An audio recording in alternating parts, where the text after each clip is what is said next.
My name is Emily Davis, and I am 21 years old. After graduating from culinary school, I began working at the coffee shop my parents own and operate. We have many regular customers, and I absolutely love this beloved spot in our town. I have tremendous respect for my parents who have run this shop for so long. Although working while studying was more challenging than I thought, I was satisfied with my fulfilling daily life. However, a call from Bob disrupted this routine. The call came out of the blue. My wife had an accident. Bob sounded unusually flustered over the phone. Although my parents and I didn't know the details of the accident, we were deeply worried about my sister-in-law. Bob asked us to look after his children while he was at the hospital, and we readily agreed. My nieces and nephew are still quite young and need a lot of attention. Before heading to the hospital, Bob brought the two children to our coffee shop. They seemed bewildered by what was happening, but I welcomed them into the shop to reassure them. We received another call from Bob 2 hours later. We breathed a sigh of relief when we learned that my sister-in-law's life was not in danger. However, she had a severe sprain in her foot and needed to rest at home for a while. Bob asked us to continue looking after the children for a bit longer. I was torn. My parents had the coffee shop to run, and I also worked there as an employee, so it would be impossible for us to do this every day.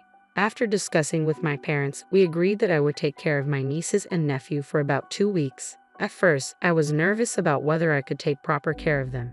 However, it quickly warmed up to me, and they were well behaved without being particularly demanding. When things got tough, my mother was there to support me. 2 weeks later, the need for me to look after my nieces and nephew had passed and life returned to normal. But then I received another call from Bob. My wife is still not feeling well. I would appreciate it if you could look after the kids when she asks for help. Honestly, I wasn't sure what to do at the time. In the end, I couldn't bear to leave my nieces and nephew unattended, so I replied, I can do it occasionally. Sure enough, just a few days later, my sister-in-law sent me a message saying, could you watch the kids tomorrow? I replied, okay. On the day my sister-in-law had requested my help, I went to pick up my nephews in the morning, dropped them off at kindergarten, and then brought them back home in the afternoon to take care of them. My mother occasionally dropped by to check on things. In the evening, after dinner and a bath for the kids, we waited for Bob to pick them up. When Bob arrived, I handed him the dinner my mother had brought for him and his wife. He said, that's a lifesaver, as he took the children and went home. Honestly, I wondered if all this was necessary, and I was exhausted from the unfamiliar tasks. However, I couldn't leave Bob's family to fend for themselves. Both my mother and I did what we could. Then, a few days later, I got another message from my sister-in-law. Could you help out with the kids again? Just like the previous time, I went to pick up the children in the morning and headed to the kindergarten. The kindergarten teacher seemed to have remembered me, which made the drop-off process smoother. The boys waved goodbye, saying, see you, Emily, and happily went off to kindergarten without any fuss. After that, I helped out at the cafe where my parents worked. However, it was only a short while before it was time to pick up the children again. My father pointed out the time, and I quickly left the cafe. At the kindergarten, there were already a few people waiting to pick up their children. As I waited for the boys to come out, someone called me from behind, Emily? I turned around, surprised to see a senior I knew from school. Ashley. It was an unexpected reunion. Long time no see, she said. She told me your child was also attending the same kindergarten as my nephews. I wanted to chat with Ashley, but it wasn't really a situation where we could stand around and talk, so we exchanged contact information and parted ways. The next day, Ashley came to the cafe during my shift. My parents, seeing the situation, told us to take our time and chat when there were fewer customers. I decided to take advantage of my parents' offer and chat with Ashley. It seemed that Ashley, my senior from school, really took a liking to our cafe, which made me quite happy. However, Ashley suddenly became serious as if she remembered something and began to speak. By the way, I saw your nephew's mom the other day.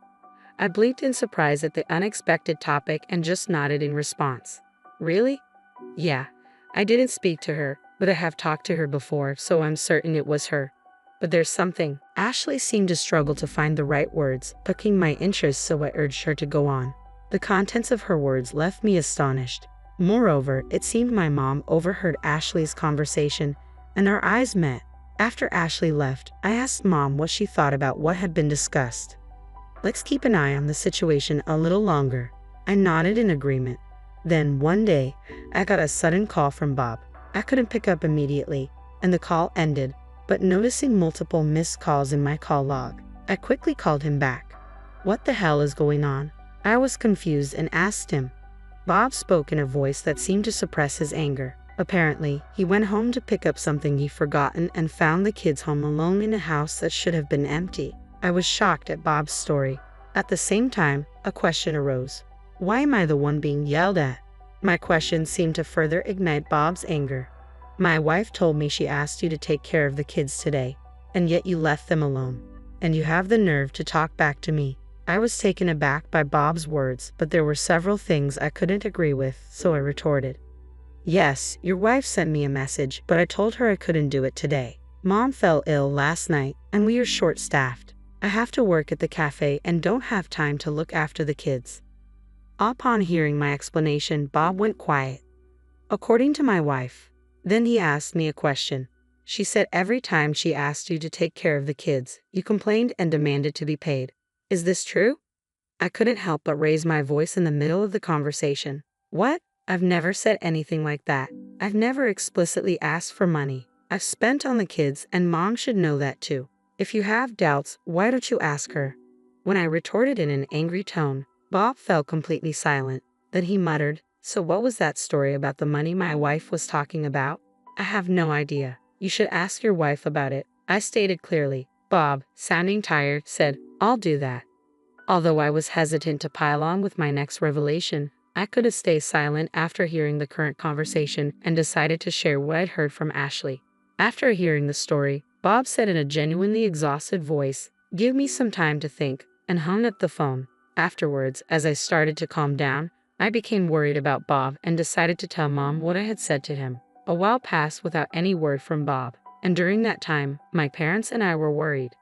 However, a few days later, another message arrived from Bob's wife. It was the same as usual. She was asking me to take care of the kids. At first, I thought of refusing. I had been doing so much for her and the kids out of goodwill, but knowing that I had been talked about behind my back, I felt ridiculed. But Mom stopped me. She told me to contact Bob before replying to Bob's wife, and I forwarded the message to him. A few minutes later, a reply came from Bob. It seemed he had been distressed, but he seemed to have made up his mind after my message. After hearing Bob's feelings, I replied to Bob's wife, Okay, and went to pick up the kids as usual. After taking the kids to kindergarten, I contacted someone. Hanging up the phone, I braced myself. Everything was ready when I arrived at the coffee shop. Bob was already there. Bob's face was tense, whether from nervousness or anxiety. It was the first time I saw him like this, and I hesitated about how to approach him. But then Mom went up to him and said, I'll pick up the kids, so don't worry. You need to see for yourself and focus on talking things out with your wife. Emily, I'm counting on you. Bob, looking startled by Mom's words, nodded. Then I nodded back at Mom too. Okay, I'm off. I set off for Bob's house along with him. Bob paused in front of his house, fumbling for his keys. I noticed his hands shaking but pretended not to see. Faint voices of my sister-in-law and a few other women were audible from inside the house. Bob unlocked the door and slowly pushed it open. We stepped inside quietly, trying not to make a sound. The chatter was now clear. So, how's your foot doing? I could hear my sister-in-law replying to the woman's question. Oh, it's fine, almost completely healed.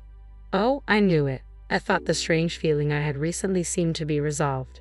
For a moment, I was distracted, but I snapped back to attention to focus on what my sister-in-law was saying.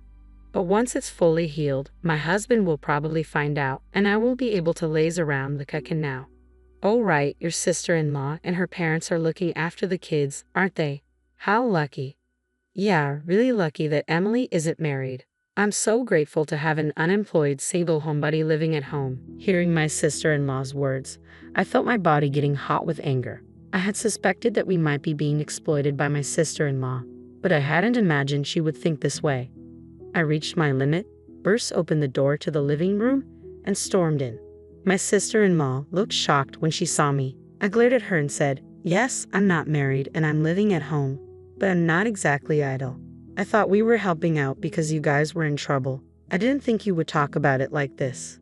But my sister-in-law seemed more interested in why I was here and how I got into the house. She looked at me and said, Well, why are you here? How did you get into the house?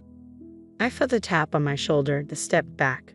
When she finally noticed Bob, her eyes widened. In a voice as cold as mine, if not colder, Bob said, "I let us in. You've been lying to me all this time. You're the worst. You've been using the money I gave you for yourself instead of giving it to Emily, haven't you?" My sister-in-law turned as white as a sheet. I approached my sister-in-law's friends and told them it was time to leave.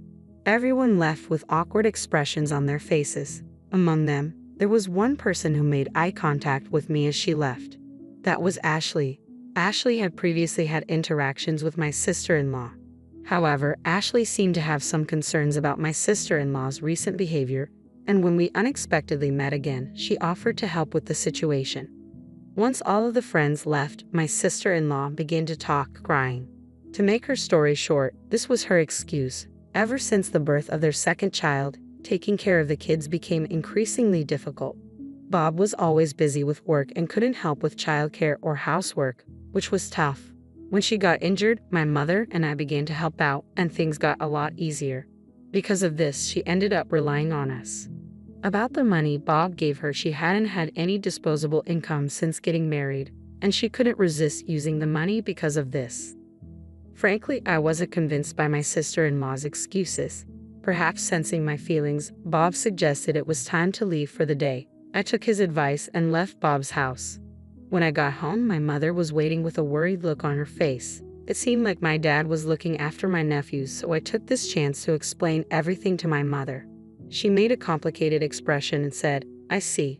It's a problem between those two now," and went back to my nephews. I followed her. My nephews, who knew nothing of the situation, greeted me with smiles and called out, "Aunt Emily." Although I felt a complex mix of emotions, I did my best not to show it on my face and responded to my nephews. Several hours later, Bob returned home. He said he would be staying at our parents' house for the night. My mother, seeming to understand Bob's thoughts, merely responded with, "I see." After putting his kids to bed, Bob explained his decision to our parents and me. "I won't divorce her this time, but if she repeats the same mistake, then I'll consider divorce. Emily, I'm sorry for what you've been through. And you too, Mom." "No, it's okay, but are you sure that's what you want, bruh?" Worried about the relationship, I asked Bob. He nodded and said, "Yeah." After talking to my wife, I realized I'm partly to blame too. We decided to give it another try together. I asked Bob what he meant. He said, "I've been all about work and never really paid attention to my wife.